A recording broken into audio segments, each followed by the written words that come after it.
Davantage de fournitures de défense aérienne et d'investissement dans les drones Inceptor, les systèmes de défense aérienne et les missiles. Voici ce que le président ukrainien, Volodymyr Zelensky, a indiqué comme besoins principaux de son pays lors de son discours à une conférence sur la défense à Rome en juillet.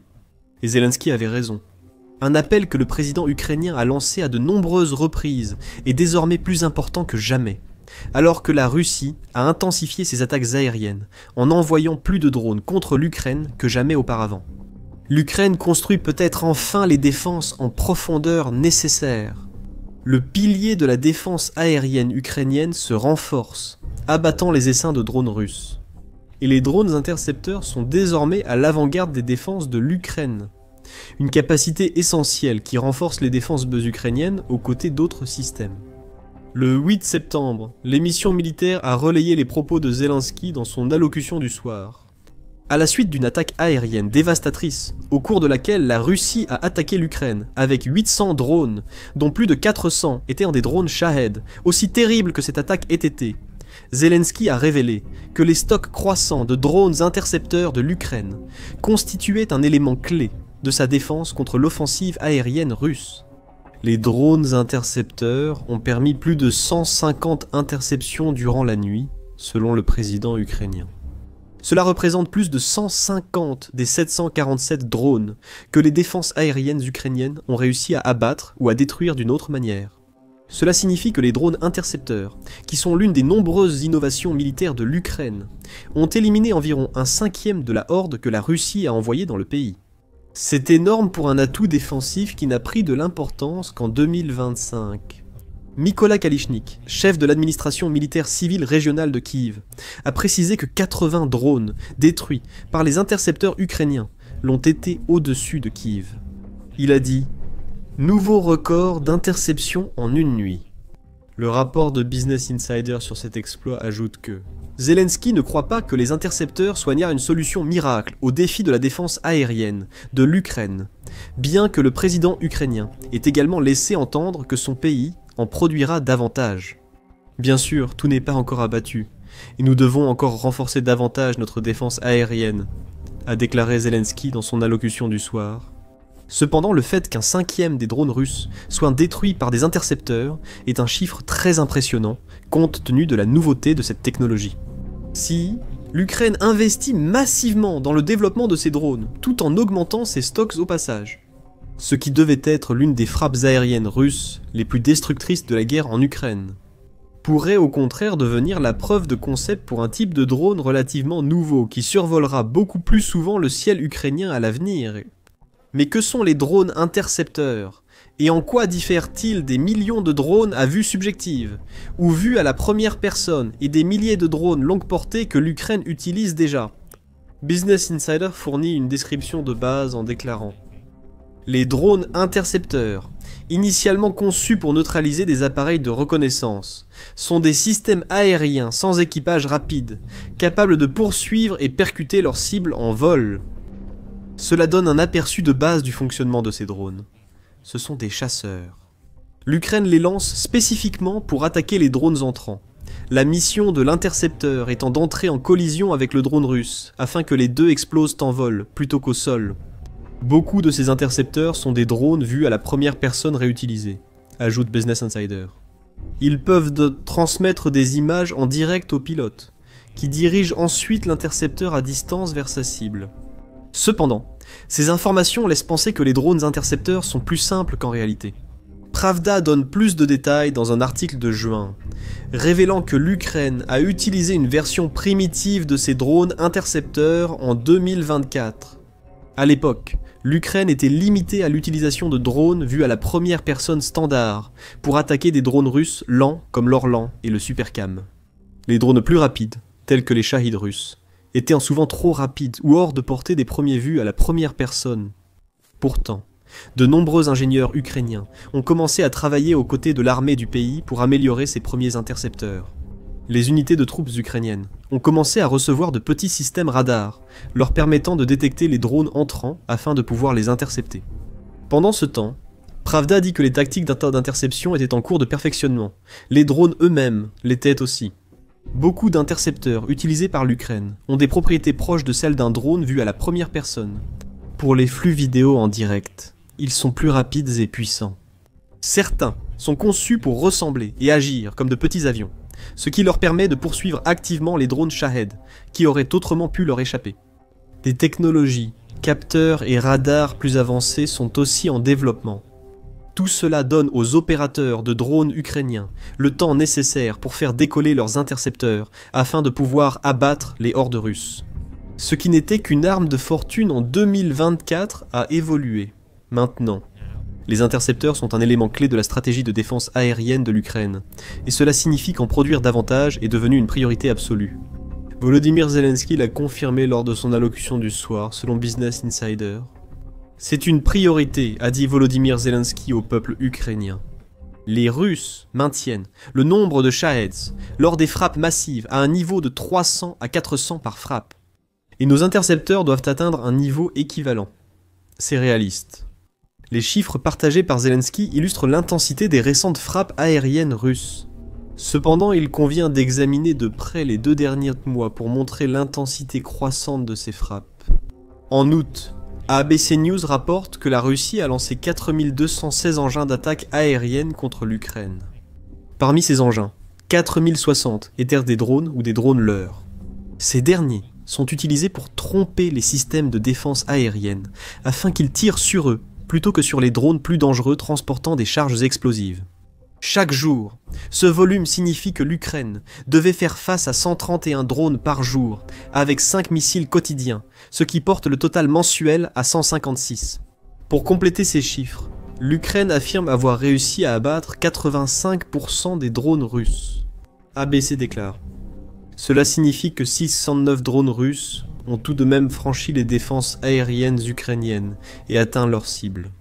Bien que 4060 semble être un chiffre énorme, et il l'est, cela paraît dérisoire comparé à ce que la Russie a fait en juillet. Selon Al Jazeera, la Russie a lancé 14 fois plus de drones contre l'Ukraine en juillet 2025 qu'en juillet 2024, pour un total de 6297 drones, dont 6129 étaient des drones de type Shahed. Cela fait une moyenne quotidienne d'environ 203. Ce qui fait de juillet le pire mois de la guerre en Ukraine, en termes de frappes de drones longue portée russes contre les villes ukrainiennes. Remarquez qu'en août, on a observé une nette diminution de l'activité des drones. ABC indique que la raison de cette baisse durant ce mois n'est pas claire. Surtout que les exigences maximalistes de paix de Poutine, qui incluent que l'Ukraine cède de vastes portions de son territoire oriental, n'ont pas changé. La Russie pourrait intensifier ses actions en septembre. Comme mentionné plus tôt dans la vidéo, la Russie a déjà frappé l'Ukraine avec la plus grande attaque de drones de la guerre. Et il y a de fortes chances qu'elle enchaîne avec plusieurs autres frappes impliquant des centaines de drones avant la fin du mois.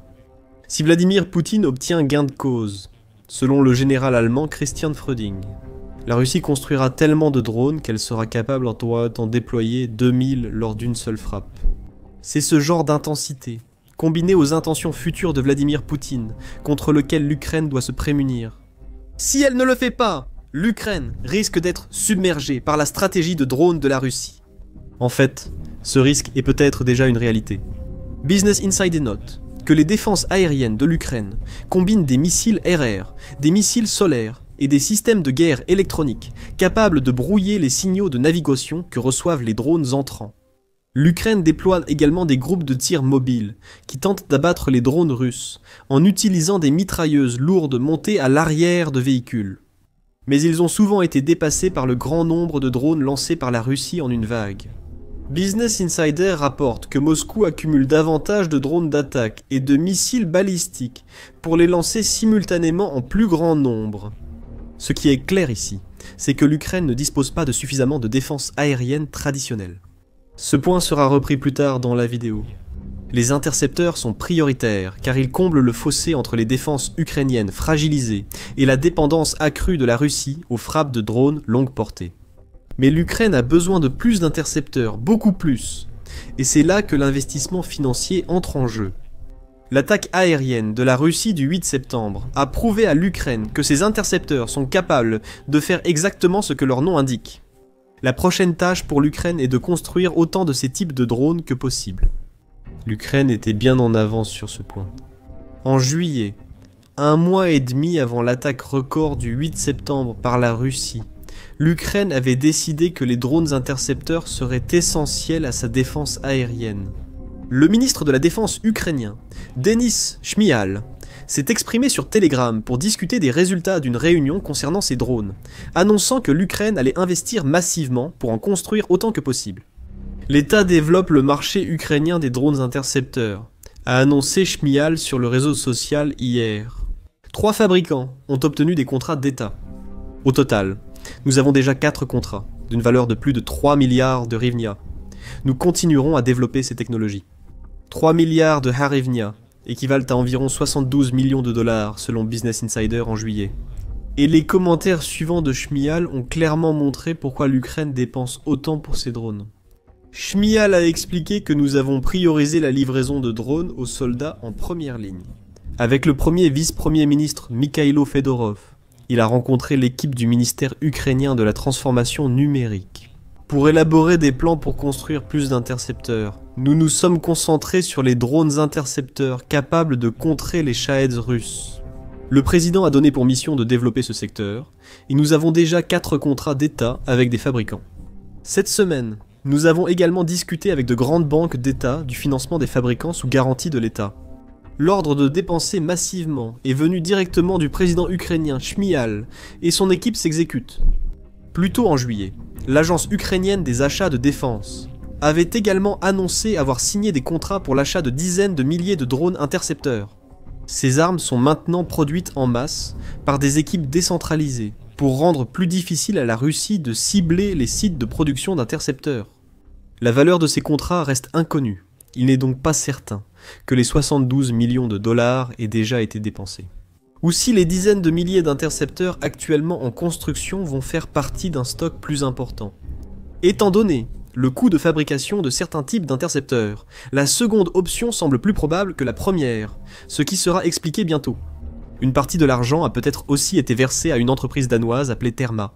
Le 21 juillet, Terma, la plus grande entreprise danoise de technologie de défense, a annoncé son partenariat avec le fabricant ukrainien de drones Odd Systems pour développer une nouvelle génération de drones intercepteurs. Ces drones combineront les meilleures caractéristiques des intercepteurs ukrainiens actuels et intégreront aussi l'intelligence artificielle. L'idée semble être de réduire la dépendance aux opérateurs de drones et les erreurs humaines qui peuvent survenir lorsqu'on essaie de diriger un intercepteur rapide vers un autre drone se déplaçant à grande vitesse. En intégrant plus de fonctions autonomes, Odd Systems apporte son expérience acquise sur les lignes de front de la guerre moderne, notamment dans les drones vus à la première personne et les caméras thermiques, a annoncé TERMA dans un communiqué. En réunissant ses compétences, les deux entreprises créeraient une gamme solide d'intercepteurs de drones, capables d'identifier, suivre et neutraliser de façon autonome diverses menaces aériennes, comme les drones vus à la première personne, ou les hélicoptères intelligence, surveillance et reconnaissance, Mavic, jusqu'aux drones de reconnaissance à voilure fixe et aux drones d'attaque longue, portés comme le Shahed. Tout ce que la Russie pourrait éventuellement lancer devient une cible pour ces nouveaux drones alimentés par l'intelligence artificielle. Pour la Russie, le passage de ces drones du concept à la réalité sera un choc énorme. Actuellement, l'Ukraine est capable d'intercepter environ un 1/5 des drones que la Russie déploie contre elle. Avec l'intelligence artificielle aidant ces intercepteurs à suivre et à frapper les drones russes entrants, cette proportion devrait augmenter de façon spectaculaire. Terma révèle peu sur le drone intelligence artificielle, mais insiste sur l'importance de ce type d'équipement pour la défense européenne et celle de l'Ukraine. Mais encore une fois, ce genre d'accord met en avant l'engagement de l'Ukraine à construire davantage d'intercepteurs. Il est facile de suivre l'argent ici. L'Ukraine annonce un investissement dans des drones intercepteurs. Odd Systems reçoit une partie des fonds et s'associe à une entreprise européenne pour l'intégrer au projet. L'Ukraine reçoit plus d'intercepteurs et Terma crée un nouveau partenariat avec un secteur de la défense ukrainien en pleine expansion. Les drones intercepteurs ukrainiens sont si efficaces que le pays investit des dizaines de millions de dollars pour en développer plus. Cependant, il y a 2 grandes raisons pour lesquelles l'Ukraine dépense autant, et pourquoi elle a besoin d'intercepteurs maintenant plus que jamais. La première de ces raisons est simple. Les drones intercepteurs sont bien moins coûteux que les missiles utilisés auparavant par l'Ukraine contre les drones et missiles russes. Business Insider a souligné ce point en juillet, notant le coût prohibitif et la faible disponibilité des missiles qui, beaucoup de ces systèmes de défense aérienne, comme les Patriots du pays, rendent difficile la mise en place d'une défense durable face à l'ampleur des attaques de drones russes. Un seul missile Patriot coûte environ 4 millions de dollars, a indiqué la British Broadcasting Corporation en avril 2024. Replacez ce coût unitaire par rapport aux 72 millions de dollars. L'Ukraine investit maintenant dans des drones intercepteurs, ce qui équivaut à 18 missiles, plutôt qu'à des dizaines ou centaines de milliers d'intercepteurs. Le nombre d'intercepteurs que l'Ukraine recevra dépendra de la répartition des fonds. Le 19 août, le commentateur militaire Wes O'Donnell a écrit un article décrivant un intercepteur à 2500 $ qu'il affirme capable d'atteindre des vitesses dignes d'un train à grande vitesse. Pour contrer les drones Shahed russes, ces intercepteurs vus à la première personne sont désormais considérés comme les quadricoptères les plus rapides du secteur, selon O'Donnell. Surnommés Sting, ils volent à 195 miles par heure, vitesse suffisante pour intercepter la plupart des Shahed russes. Politico fournit un autre chiffre concernant les drones intercepteurs ukrainiens, affirmant que ces véhicules aériens sans pilote coûtent généralement entre 1000 et 5000 $. Le 6 septembre, le Guardian a annoncé le développement d'un intercepteur coûtant seulement 500 $ à produire. Cet exemple particulier est ingénieux. Il s'appelle l'Arbolet, et c'est un drone à aile delta fabriqué en polystyrène, ce qui permet de maintenir les coûts bas. Il fonctionne grâce à des équipes d'opérateurs de drones, dont l'un gère le système radar, tandis que 2 autres sont prêts avec leurs drones portatifs. Dès qu'une menace apparaît sur le radar, les 2 opérateurs déploient aussitôt leurs drones. À partir de là, un autre opérateur, généralement caché dans un bunker, dirige le drone pendant qu'il se dirige vers la cible. À des vitesses concomitantes allant jusqu'à 180 km/h, l'autonomie de la batterie de l'Arbolet n'est que de 40 minutes, mais compte tenu de son objectif, c'est généralement largement suffisant. Donc, il y a 4 montants ici. 500 $, 1000 $, 2500 $ et 5000 $. Cela montre à quel point les intercepteurs coûtent moins cher que les missiles Patriot. Les 4 millions de dollars que l'Ukraine pourrait dépenser pour un seul de ces missiles pourraient permettre d'acheter entre 8000 et 8800 drones intercepteurs selon le fabricant choisi. Mais rappelez-vous que l'Ukraine s'est engagée à dépenser 72 millions de dollars pour ces drones, en supposant que tout cet argent serve à acheter des drones plutôt qu'à la recherche et au développement de nouveaux intercepteurs.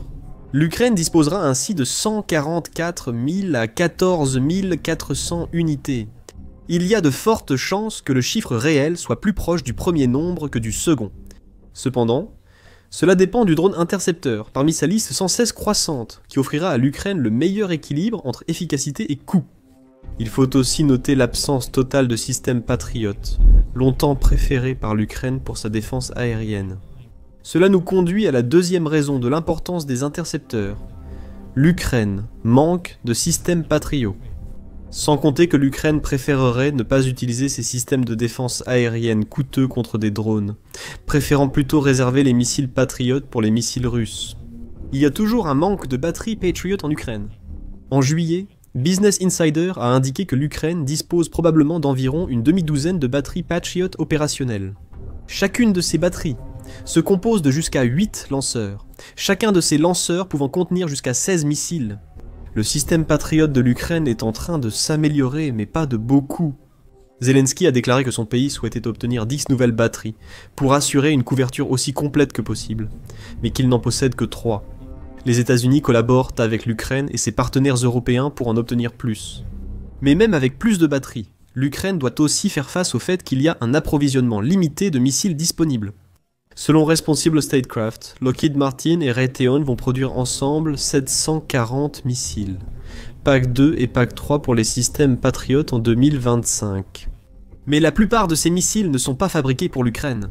Ils iront aux États-Unis ou aux nombreux pays européens, qui ont épuisé leur stock pour fournir à l'Ukraine ce dont elle a besoin. L'accent est mis ici sur un seul système de défense aérienne. En réalité, l'Ukraine rencontre les mêmes défis avec chaque système occidental utilisé.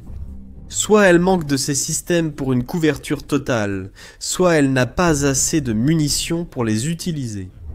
De nombreux systèmes de défense aérienne modernes ne sont pas faits pour contrer des essaims massifs de drones. Une menace apparut seulement pendant la guerre en Ukraine. Avant cela, les systèmes étaient conçus pour contrer les missiles et les avions, ce qui nous ramène aux drones intercepteurs de l'Ukraine. Ces drones peu coûteux et précis sont conçus dans le but spécifique d'abattre les Shahed russes pendant leur vol. Cela les distingue des autres systèmes de défense aérienne. Ces drones sont également généralement fabriqués en Ukraine, ce qui est une autre raison pour laquelle le pays en veut davantage. On en est déjà arrivé au point où 60% des munitions et des armes utilisées sont fabriquées localement. Plus l'Ukraine peut gérer la fabrication de ses armes localement, moins elle doit compter sur d'autres pays pour lui fournir les défenses aériennes dont elle a besoin pour faire face. La Russie. Les intercepteurs de drones seront-ils la solution miracle de l'Ukraine contre les essaims de drones russes?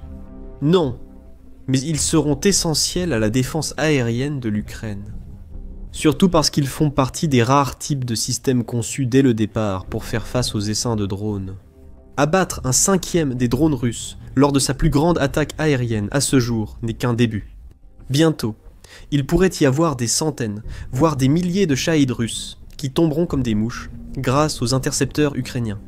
Et pendant que l'Ukraine s'efforce de fabriquer autant de drones intercepteurs que possible, elle dispose d'un autre type de drone tout juste sorti du four et prêt à semer le chaos en Russie. Le nouveau Rompen, encore amélioré, est le pire cauchemar de Poutine, et aucun lieu en Russie n'est épargné. Découvrez-en plus dans notre vidéo et n'oubliez pas de vous abonner à The Military Show si vous souhaitez voir d'autres vidéos sur les dernières innovations de l'Ukraine dans sa lutte contre la Russie.